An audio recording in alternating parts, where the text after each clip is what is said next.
The frightening thing about purpose is this: sometimes God will let you enter fires He never intended to let kill you. There's this anime that is called Yao's Paradise, or in Japanese it's called Jigoguraku. And there's this shinobi that is called Gabimaru. So he tried to execute him repeatedly, yet he kept breathing like death itself in poor timing. They brought the sword failed. They brought flames, the flames hesitated. They brought boiling oil. Even the oil could not even finish the sermon. To the crowd, it looked like invincibility. But preservation and invincibility are not the same thing. And history, it echoes the same mystery through John the Apostle.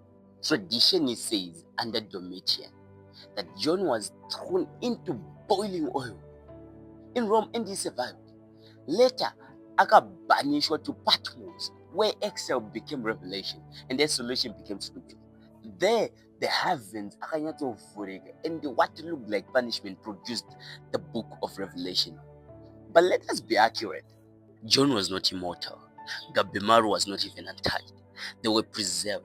Was immortality says I cannot die, but sovereignty says you cannot die yet. And that yet is heavier than iron. Because yet it means purpose is still breathing through you. Yet it means that heaven has not exhausted your assignment. Yet it means that your suffering has boundaries even when your pain does not even understand them. Some of you might have survived things that should have reduced you to memory. That blade of betrayal, that fire of gossip, that oil of pressure. When depression chest, for failure, it humiliated your confidence. Sin, it even renamed you. Yet here you are, not untouched, not unscarred, not unchanged, but unfinished. And unfinished, the people they confuse the enemy. Because hell celebrated too early. It sees wounds and assumes death. It sees exile and assumes abandonment. But heaven, it works different. A seed is not buried because it is forgotten. It is buried because harvest has a schedule. Noah akapreserved through water.